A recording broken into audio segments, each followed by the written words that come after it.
10세기 초 동아시아는 대혼란의 시기였습니다. 907년 당나라가 멸망하자 중국은 여러 나라로 분열됐습니다. 이른바 5대 십국 시대라 불리는 난세의 시작이었습니다. 5대 십국 시대는 이후에 송나라가 중국을 통일하기까지 50년 넘게 이어지게 됩니다. 그리고 이 혼란을 틈타 급부상한 세력이 있었으니 바로 거란족이었습니다. 유목민족이었던 거란족은 분열됐을 때는 큰 위협이 안 됐지만 한번 단결하며 막강한 위력을 발휘했습니다. 유목민족은 말 다루는 것에 익숙해서 따로 훈련할 필요도 없이 전시에는 바로 최강의 기병이 됐습니다. 여러 부족으로 나뉘었던 거란족을 통일한 인물은 야유라 복이었습니다. 기록에 따르면 그는 키가 2m가 훌쩍 넘었고 300근짜리 활을 당길 수 있을 정도로 힘이 장사였다고 합니다. 거란족을 통합한 야유라 복이는 급속도로 영토를 넓혀서 거란이 강국으로 성장할 수 있는 토대를 마련했습니다. 급기야 926년에는 발해마저 공격해 멸망시켰습니다. 발해 유민들은 압록강 유역에 정왕국을 세워서 저항을 이어갔지만 거란을 상대하기엔 역부족이었습니다. 하지만 이때까지만 해도 거란은 북방의 유목민족에 불과했습니다. 그런데 얼마 후 거란족이 도약할 수 있는 계기가 마련됐습니다. 936년 후진의 석경당이 스스로 황제에 오르기 위해서 거란족을 끌어들인 것이었습니다. 석경당은 그 대가로 거란을 아버지의 나라로 모시고 매년 조공을 바치겠다고 약속했습니다. 사실 그 정도로도 과한 보상이었지만 석경당은 이를 넘어서 미친 제안을 하게 됩니다. 바로 중국 북부의 연운 16주를 거란에 넘겨주겠다는 것이었습니다. 연운 16주는 거란의 영토와는 비교할 수 없을 정도의 엄청난 생산력과 인구를 자랑하는 알토란 같은 땅이었습니다. 게다가 만리장성 이남에 오늘날 북경까지 아우르고 있어서 여차하면 거란이 중국 통일을 노릴 수도 있었습니다. 당연히 거란이 이 제안을 수락해 5만의 지원군을 파견했고 그 덕분에 석경당은 황제의 자리에 오르게 됩니다. 그런데 시간이 흘러 후진이 거란을 배신하려고 하자 거란은 공격을 감행해 후진을 멸망시켰습니다. 마음만 먹으면 중국 전체를 차지할 수 있는 절호의 기회였지만 거란은 연운 16주를 차지하는 것에 만족했습니다. 아직 중원을 다스리기에는 역량이 부족해서였습니다. 하지만 연운 16주를 차지한 것도 대단한 성과여서 거란은 이곳의 생산력을 바탕으로 동아시아 최강대국으로 성장하게 됩니다. 비슷한 시기 한반도에서는 왕건이 후삼국을 통일하고 고려를 건국했습니다. 때마침 발해가 거란에 의해서 멸망하자 고려는 발해 유민뿐 아니라 여진족과 거란족까지 적극적으로 받아들였습니다. 당시 고려의 인구는 600만에서 700만 정도로 토지에 비해 인구가 부족해서 황무지를 개간하려면 더 많은 농민이 필요했습니다.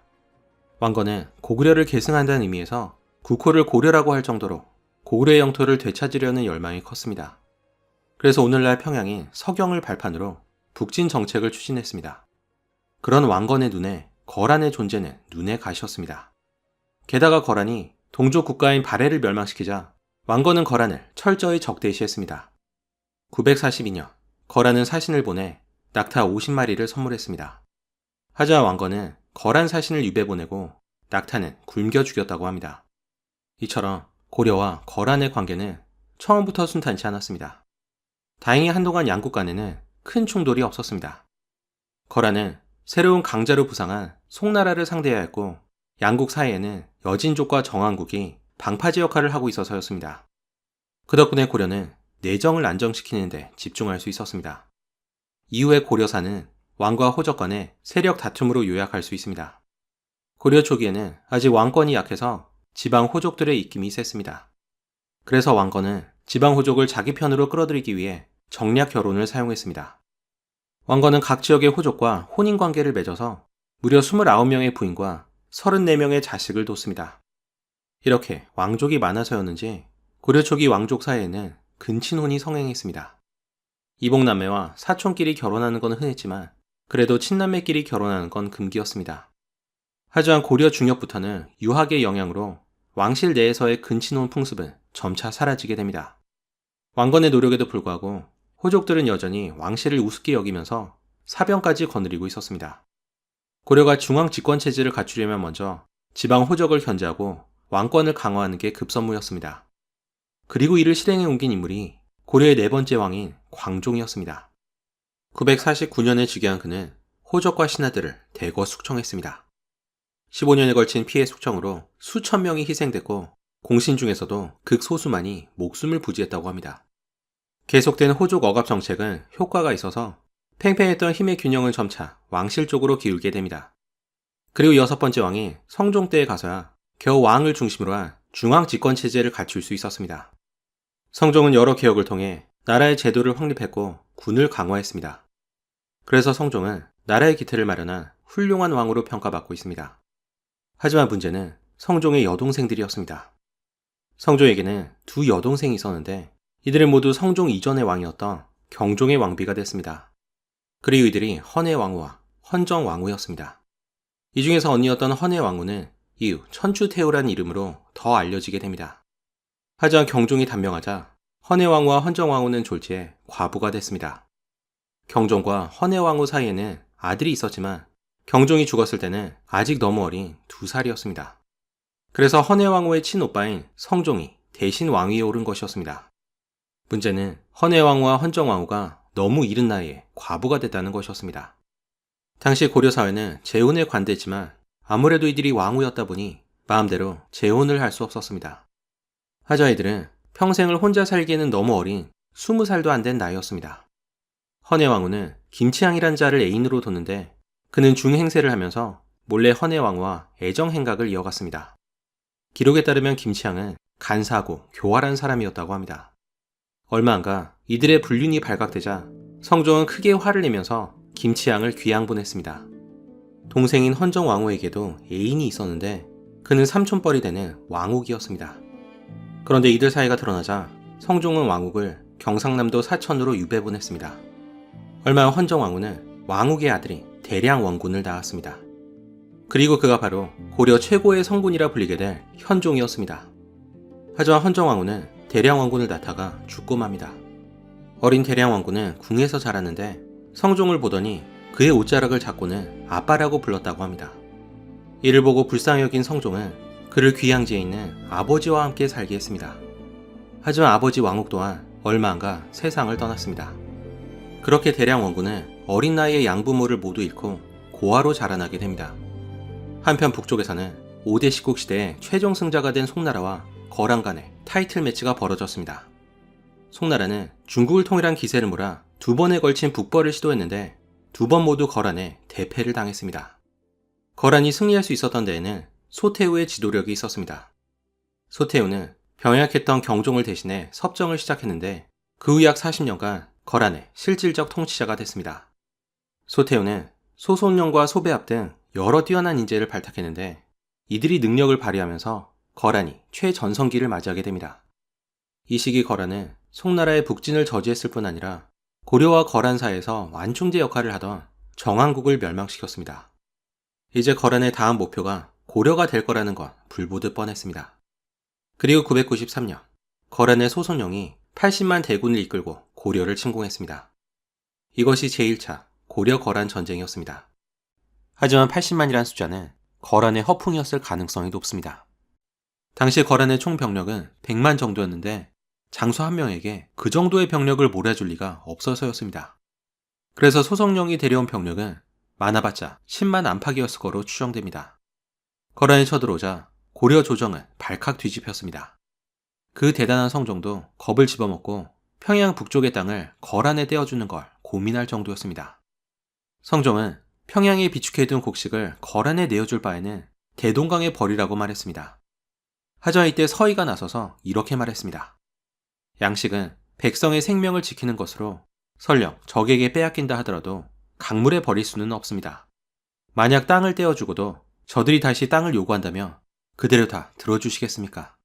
국토를 떼어서 적에게 주는 것은 만세의 치욕입니다. 그들과 싸워보고 다시 의논한다 해도 늦지 않습니다. 서희는 3대가 정승을 지낸 명문 가문 출신으로 본인도 어린 나이에 장원 급제한 엘리트 중의 엘리트였습니다. 그래서 조정의 분위기도 항복하는 쪽에서 일단 추세를 지켜보자는 쪽으로 기울었습니다. 성종이 누구를 사신으로 보낼지를 묻자 이번에도 서희가 나서서 사신으로 가겠다고 자원했습니다. 그런데 서희가 거란 진영에 도착하기 직전에 고려군이 안용진에서 거란군을 상대로 승리했다는 소식이 들려왔습니다. 이 전투로 거란은 고려군의 전력이 만만치 않다는 걸 깨달았습니다. 하지만 소손영은 여전히 고압적인 태도를 취했습니다. 서희가 도착하자 소손영은 자신이 대국에서 온 귀인이니 서희가 큰절을 해야 한다면서 기싸움을 시작했습니다. 협상 자리에서 숙이고 들어가는 건 상대방에게 주도권을 내어주는 거나 마찬가지였습니다. 그래서 서희는 끝까지 버티면서 절하기를 거부했습니다. 한동안 기싸움이 이어졌지만 결국 소손영이 한 발 물러나 서로 맞절을 하고 자리에 앉았다고 합니다. 사실 소손영은 고려와 전면전을 펼칠 생각이 없었습니다. 소손영이 동원한 병력이 그렇게 많지 않은 데다 송나라라는 강국이 거란을 위협하고 있었습니다. 거란이 가장 두려워하는 것은 송나라와 고려가 손을 잡고 거란을 공격하는 것이었습니다. 그래서 소송령은 고려를 위협해 후방을 안정시키려고 했습니다. 그리고 눈치 빠른 서희가 그의 의도를 모를 리 없었습니다. 본격적인 협상이 시작되자 소송령이 이렇게 말했습니다. 너희 나라는 신라의 뒤를 이었고 고구려 땅은 우리의 것인데 너희 고려가 옛 고구려 땅을 차지하고 있다. 또 우리와 영토를 맞대고 있음에도 바다 건너 있는 송나라를 섬기고 있으니 우리가 너희를 토벌하러 온 것이다. 그러니 이제 영토를 바친다면 무사할 수 있다. 서희는 이에 대해 이렇게 반박했습니다. 그렇지 않다. 우리 고려가 고구려의 옛 땅에서 일어난 나라다. 그래서 국호를 고려라 하고 평양을 도읍으로 한 것이다. 그렇다면 거란의 동경도 모두 우리의 영토여야 하는데 어찌 우리가 침략했다고 할 수 있겠는가? 게다가 지금 여진족이 양국 사이에서 도적질을 하면서 길을 막고 있으니 바다 건너 송나라로 가는 것보다 거란으로 가는 것이 더 어렵다. 만약 여진을 쫓아내고 우리의 옛 땅을 돌려준다면 거란에 조공을 바치겠다. 원래는 거란의 동경까지 고려 땅이지만 지금 여진족이 차지하고 있는 땅만 고려에 양보한다면 송나라 대신에 거란의 편을 들겠다는 말이었습니다. 거란이 오히려 땅을 내줘야 하는 상황이었지만 일단 조공을 바친다고 하니 거란 입장에서도 솔깃한 제안이었습니다. 결국 소송령은 서희의 제안을 수락해 군을 이끌고 본국으로 돌아갔습니다. 그리고 고려는 거란이 마음을 바꾸기 전에 재빨리 북쪽의 여진을 몰아내고 강동 6주를 차지했습니다. 강동 6주는 흥화진, 귀주, 장흥진, 귀화진, 곽주, 그리고 안희진으로 고려의 새로운 북방 방어선이 됐습니다. 이후 거란이 고려를 침략했을 때 이 땅에서 큰 피해를 보자 강동 6주를 고려에 양보한 걸 크게 후회했다고 합니다. 서희는 거란군을 철수시켰을 뿐 아니라 강동 6주라는 새로운 영토까지 얻어냈습니다. 지금까지도 서희가 우리 역사상 최고의 외교관으로 꼽히는 이유입니다. 그로부터 4년 뒤인 997년 고려의 성종이 병으로 세상을 떠났습니다. 성종은 아들이 없어서 죽은 경종과 헌해 왕후의 아들이 왕위에 올랐습니다. 고려의 7번째 왕인 목종이었습니다. 그런데 목종이 이미 성인이었음에도 불구하고 어머니인 헌해 왕후가 섭정을 시작했습니다. 헌해 왕후는 천추전에 거처 했다고 해서 이때부터 천추태후라고 불렸습니다. 천추태후는 권력을 잡자마자 귀양가 있던 김치향을 불러들였습니다. 태후의 지위를 등에 업은 그는 높은 관직을 차지하면서 대단한 권세를 누렸습니다. 게다가 그는 매관매직으로 많은 부를 축적해서 그의 집은 300여 칸이 넘었다고 합니다. 목종도 김치향이 탐탁지 않았지만 어머니가 총애하는 사람이다 보니 어쩌지 못했습니다. 목종은 꽤 총명해서 명군이 될 충분한 자질을 보였습니다. 하지만 효심이 너무 깊어서 어머니를 말리지 못한 게 흠이었습니다. 목종의 또 다른 문제는 후사가 없다는 것이었습니다. 그는 사실 동성애자였습니다. 목종의 동성애 상대로는 유행간과 유충정이 있었습니다. 유행간은 단지 생김새가 곱다는 이유로 목종의 총애를 받아 벼락 출세한 인물이었습니다. 유충정은 원래 발해 출신으로 별다른 재능이 없었는데도 목종의 총애를 받았습니다. 이들은 왕의 신임만 믿고 교만해져서 조정의 관리들을 하인처럼 부렸다고 합니다. 그러던 중 김치환과 천추태후 사이에서 아들이 태어났습니다. 목조에게는 후사가 없어서 이대로라면 김치향의 아들이 다음 왕이 될 판이었습니다. 하지만 김치향의 아들이 왕이 되려면 대량원군이라는 걸림돌을 제거해야 했습니다. 당시 왕위 계승 1순위는 죽은 헌정왕후의 아들인 대량원군이었습니다. 천추태후의 미움을 산 대량원군은 강제로 머리를 깎이고 절로 보내졌습니다. 절이라면 그가 목숨을 잃는다 해도 큰 의심을 사지 않을 수 있었습니다. 천추태후와 김치향은 여러 번 그를 죽이려고 했지만 주지스님의 도움으로 매번 위기에서 벗어날 수 있었습니다. 그는 자객을 피해서 미리 방 밑에 파놓은 구멍 속에 숨기까지 했습니다. 한 번은 천추태후가 음식을 보냈는데 대량원군이 음식을 먼저 새들에게 먹이자 새들이 죽어버렸다고 합니다. 하지만 얼마 후 천추태와 대량 원군의 운명이 뒤바뀌는 일이 발생했습니다. 반란이 일어난 것이었습니다.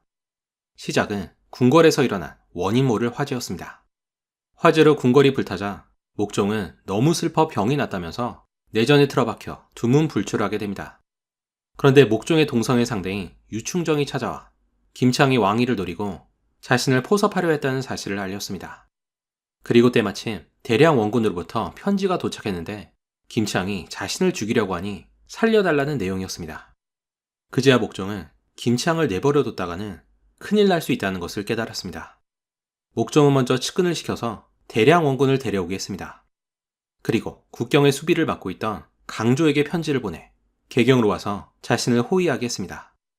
편지를 받아든 강조는 즉시 소수의 병력만을 이끌고 개경으로 떠났습니다. 그런데 개경에 가까이 왔을 때 강조에게 편지를 보낸 건 왕이 아니라 김치향이고 만약 개경으로 가면 김치향에게 죽임을 당할 거라는 말을 듣게 됩니다. 강조는 그 말을 믿고 서경으로 돌아갔는데 얼마 후 그의 아버지로부터 편지가 도착했습니다. 목종이 죽고 간신들이 권력을 잡았으니 어서 빨리 개경으로 와서 국난을 수습하라는 내용이었습니다. 이 편지를 읽어본 강조는 목종이 죽었다고 확신하게 됩니다. 강조는 5,000명의 군사를 이끌고 또다시 개경으로 향했습니다. 그런데 개경에 거의 도착했을 때 목종이 살아있다는 소식을 듣게 됩니다. 오해로 생긴 일이었지만 왕명이 없이 대군을 움직인 건 명백한 반역 행위였습니다. 진퇴양난에 빠진 강조는 내친 김에 계속해서 개경으로 진군했습니다. 개경에 입성한 그는 김치향과 유행관 등 그동안 국정을 어지럽혔던 이들을 처형했습니다. 김치향의 아들도 함께 죽임을 당했습니다. 강조는 또 목종을 폐위시키고 대량 원군을 왕위에 앉혔는데 그가 바로 현종이었습니다. 우연히 시작된 화재와 강조의 오해가 그를 왕으로 만든 것이었습니다. 이때가 1009년이었습니다. 한편 목종과 천추태후는 함께 유배를 떠나는 처량한 신세가 됐습니다. 하지만 강조는 귀양 가는 목종에게 사람을 보내 독약을 마시게 했습니다. 목종에겐 여전히 많은 추종 세력이 있어서 살려둘 수 없었던 것이었습니다. 목종이 독약을 마시길 거부하자 군사 중 한 명이 목종을 칼로 찔러 죽였다고 합니다. 고려사는 목종에 대해 이렇게 기록했습니다. 왕은 성품이 침착하고 굳세어 어려서는 임금의 도량이 있었으나 술을 즐기고 사냥을 좋아하여 나란 일을 마음에 두지 않고 아천군과 가까이 지내다가 화를 당했다. 결국 모자가 함께 화를 입고 왕실을 거의 망칠 뻔했으니 목종의 불행은 오히려 불행이 아니었다. 아들을 잃은 천추태후는 유배지에서 쓸쓸히 20년 넘게 살다가 병에 걸려 죽을 때가 되어서야 궁궐로 돌아올 수 있었다고 합니다. 비슷한 시기 거란을 강국으로 만든 소태후가 죽고 그의 아들 성종이 실권을 차지했습니다. 당시 거란과 송나라는 전연의 맹이라는 평화조약을 체결한 상태였습니다. 송나라와의 전쟁 가능성이 사라지자 거란은 이제 호시탐탐 고려를 침략할 기회를 노리고 있었습니다. 그런데 목종의 죽음이 좋은 명분을 제공했습니다. 강조가 왕을 죽이는 대역죄를 저질렀으니 그를 벌하겠다는 명분으로 전쟁을 일으키겠다는 것이었습니다. 이때 송나라에도 거란이 고려를 침공할 거라는 첩보가 들어왔습니다. 송나라 황제가 재상 왕단에게 어떻게 할지를 묻자 왕단은 고려가 여러 해 동안 조공을 바치지 않았다는 걸 핑계로 원군을 보내지 말아야 한다고 조언했습니다. 송나라 황제도 이에 동의하면서 만약 고려에서 사신이 오면 조정에 들이지 말라고 명했습니다. 이제 고려는 혼자 힘으로 거란과 싸워야 했습니다. 1010년 거란의 성종은 직접 40만 대군을 이끌고 고려를 침공했습니다. 거란군의 총사령관은 소배압이었는데 그는 과거에 서해와 협상을 했던 소선영의 형이었습니다. 그러자 고려 조정에서는 강조를 총사령관으로 삼아 거란군을 맡게 했습니다. 이때 고려가 동원한 병력은 30만이었습니다. 압록강을 넘은 거란군은 고려의 장수 양규가 수비하고 있던 흥화진을 공격했습니다. 흥화진은 강동 6주 중에서도 최북단에 있던 성이었습니다. 하지만 5천이 채 안 되는 흥화진의 고려군은 거란군의 총공격을 막아내면서 함락될 기미를 보이지 않고 있었습니다. 고려의 첫 번째 관문조차 넘어서지 못하자 거란의 성종은 마음이 급해졌습니다. 성종은 병력 절반을 흥화진 남쪽에 있는 무로대에 남겨놓고 나머지 20만을 데리고 남하를 계속해 통주에 도착했습니다. 그곳에는 강조가 거느린 30만 고려군이 거란군을 기다리고 있었습니다. 양규의 흥화진이 거란군을 묶어둔 덕분에 고려군이 상대해야 하는 거란군의 숫자는 절반으로 줄어 있었습니다. 강력한 기병을 보유한 거란군을 상대하려면 보통 회전을 피하고 성 안으로 들어가 싸우는 수성을 택하는 게 정석이었습니다. 하지만 강조는 의외로 정면 승부를 택했습니다. 고려도 믿는 구석이 있었는데 그것은 비밀 병기인 검차였습니다. 검차는 술의 전면에 설치된 방패에 창을 꽂은 무기로 기병의 돌격을 막아내는데 효과적이었습니다. 전투가 벌어지자 강조는 거란군이 진격하는 곳에 검차를 배치함으로써 거란 기병을 무력화시켰습니다. 거란군은 여러 번 공격을 시도했지만 검차 앞에서는 속수무책이었습니다. 결국 거란군이 물러나면서 고려가 승리를 차지했습니다. 하지만 이 승리로 강조는 거란군을 얕잡아 보게 됐습니다. 마음의 여유가 생긴 강조는 바둑을 두면서 시간을 보내고 있었는데 갑자기 거란군이 고구려 진영을 급습했습니다. 그런데 강조는 입안의 음식처럼 적군이 적으면 오히려 좋지 않으니 많이 들어오게 하라는 어이없는 명령을 내렸습니다. 결국 고려 진영을 돌파한 거란군은 강조를 생포해 담요에 싸서 운반해 갔다고 합니다. 총사령관을 잃은 고려군은 괴멸적인 피해를 입었습니다. 수많은 장수들이 사로잡히거나 전사했고 3만이 넘는 병사들이 목숨을 잃었습니다. 이때 버려진 식량과 무기 또한 셀 수 없이 많았다고 합니다. 통주 전투는 한민족 역사상 최대 규모의 패전으로 기록되어 있습니다. 한편 패장이 된 강조에게는 큰 시련이 기다리고 있었습니다. 거란의 성종은 강조의 결박을 풀어주면서 자신의 신하가 될지를 물어봤습니다. 하지만 강조는 나는 고려인인데 어찌 다시 너희의 신하가 되겠냐면서 성종의 제의를 거절했습니다. 거란군은 강조를 고문했지만 강조의 대답은 바뀌지 않았습니다. 강조가 고집을 꺾지 않자 성종은 같이 생포된 이현운에게 신하가 될 건지를 물어봤습니다. 그러자 이현운은 이렇게 말했습니다. 두 눈이 이미 새로운 해와 달을 보았는데 하나의 마음으로 어찌 옛 산천을 생각하겠습니까? 고려를 버리고 거란을 섬기겠다는 말이었습니다. 이 말을 들은 강조는 분노하면서 이현운을 걷어찼다고 합니다. 강조는 그렇게 끝까지 저리를 지키다가 최후를 맞이했습니다. 하지만 강조의 끝이 아름다웠다고 해서 고려의 상황이 나아진 건 아니었습니다. 통주 전투의 패전으로 전세는 삽시간에 역전됐고 개경으로 가는 길이 뚫리게 됩니다. 거란군은 서경을 공격했지만 강민첨이 지휘하는 서경의 고려군은 완강히 저항했습니다. 결국 거란은 서경을 포기하고 그대로 개경으로 진격했습니다. 그러자 고려 조정에서는 또다시 항복하자는 의견이 주를 이루었습니다. 그리고 이때 등장한 인물이 강감찬이었습니다. 강감찬은 장군으로 알려졌지만 사실 문관 출신이었습니다. 강감찬은 성종 2년에 장원 급제한 인물로 그 당시엔 이미 62살이었습니다. 고려사에서는 강감찬에 대해 이렇게 기록했습니다. 그는 형체가 작고 못생겼으며 옷은 때가 묻고 헤어져서 볼품이 없었다. 하지만 조정에 서서 큰 일을 만나며 큰 계책을 결정하여 나라의 기둥과 주춧돌이 되었다. 강감찬은 현종에게 일단 남쪽으로 피난을 떠난 후에 이길 방법을 찾아보자고 권했습니다. 결국 현종은 강감찬의 조언에 따라 나주까지 피난 가게 됩니다. 현종의 피난길은 고난의 연속이었습니다. 현종은 지방 관리와 백성들로부터 온갖 괄시를 받았고 남아있던 신하조차도 현종을 버리고 도망치기 일쑤였습니다. 현종 곁에는 지체문을 비롯한 소수의 신하들만 남아서 위기 때마다 현종을 보호했다고 합니다. 그런 사이에 북쪽에서는 고려군이 분전을 펼치고 있었습니다. 이때 활약한 수많은 숨은 영웅들이 있었지만 그 중에서도 가장 주목할 인물은 양규와 김숙홍이었습니다.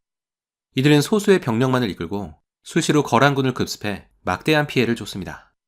이들이 죽인 거란군만 수만에 달했고 특히 양규는 3만의 고려 백성을 구출하기도 했습니다. 이후 양규와 김숙홍은 함께 예전에서 전투를 벌이다가 거란군 본진에 포위돼 전사하고 맙니다. 한편 성종은 점점 전쟁의 염증을 느끼고 있었습니다. 개경을 함락해서 폐허로 만들었지만 이미 현종은 도망친 뒤였고 계속된 고려군의 반격으로 피해가 가중되고 있었습니다. 게다가 이미 강조를 죽인 뒤여서 전쟁을 시작한 목적도 이미 이룬 셈이었습니다. 바로 그때 고려가 보낸 사신 하공진이 도착했습니다. 하공진은 현종이 친히 거란 조정으로 가서 성종에게 인사를 올리겠다는 조건으로 강화를 요청했습니다. 거란인들이 현종이 어디에 있는지를 묻자 하공진은 왕이 강남까지 피난 갔는데 강남까지는 아주 멀어서 몇 만리가 될지 모른다고 말했습니다. 사실 현종이 있는 나주까지의 거리는 그리 멀지 않았습니다. 하지만 거란군이 고려의 지리를 모르는 걸 이용해서 추격 의지를 꺾은 것이었습니다. 하공진이 기지를 발휘한 덕분에 성종은 드디어 철수를 결심했습니다. 하공진은 포로로 끌려갔는데 거란의 회유에 넘어가지 않자 죽임을 당했다고 합니다. 그렇게 거란의 두 번째 침공이 끝을 맺었습니다. 하지만 평화가 이어진 기간은 그리 길지 않았습니다. 거란은 약속대로 현종이 거란을 방문할 것을 요구했지만 현종은 병을 핑계로 이를 거절했습니다. 그러자 전쟁이 끝난 지 약 8년 뒤인 1018년 거란의 소배합이 10만의 군을 이끌고 또다시 고려를 침공했습니다. 고려는 강감찬과 간민첨에게 21만의 대군을 줘서 거란을 막게 했습니다. 고려가 수적 우위에 있었지만 상대는 백전노장 소배합이었습니다.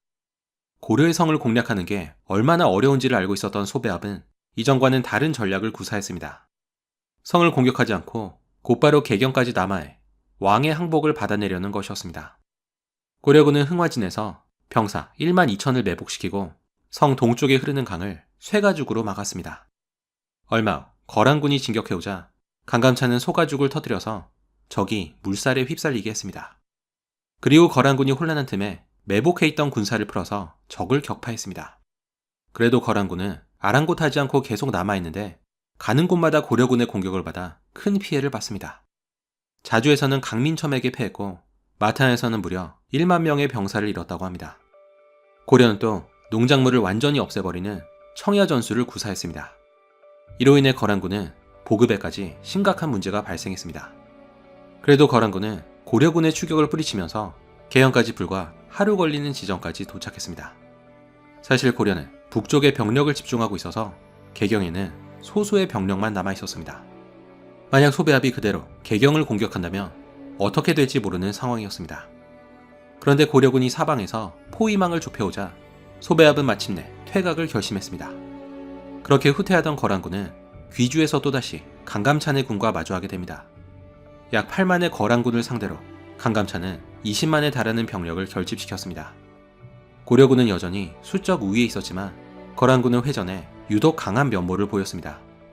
8년 전 통주 전투에서도 거란군은 수적 열세를 극복하고 강조의 고려군을 격파한 적이 있었습니다. 고려군은 이번에도 검찰을 동원해 기병 돌격에 대비했습니다. 드디어 전투가 벌어지자 양군은 치열한 접전을 펼쳤습니다. 그런데 느닷없이 김종현이 지휘하는 1만의 병력이 등장하면서 팽팽하던 균형의 추가 고려 쪽으로 기울었습니다. 고려의 행운은 이뿐만이 아니었습니다. 갑자기 세찬 비바람이 거란군이 포진하고 있던 북쪽 방향으로 불기 시작해서 거란군의 시야와 진군을 방해했습니다. 분위기를 탄 고려군은 거란군을 사방에서 포위했습니다. 그리고 이후 전투는 학살에 가까웠습니다. 거란군은 전멸에 가까운 피해를 입었고 적장 소배합은 간신히 달아나 목숨만 건질 수 있었습니다. 고려의 대승이었습니다. 강감찬이 개경으로 돌아오자 현종은 친히 마중 나가서 금꽃 8송이를 강감찬의 머리에 꽂아줬다고 합니다. 이로써 무려 27년간 이어졌던 고려-거란 전쟁이 막을 내리게 됩니다. 하지만 고려의 앞날에는 더 큰 시련이 기다리고 있었습니다.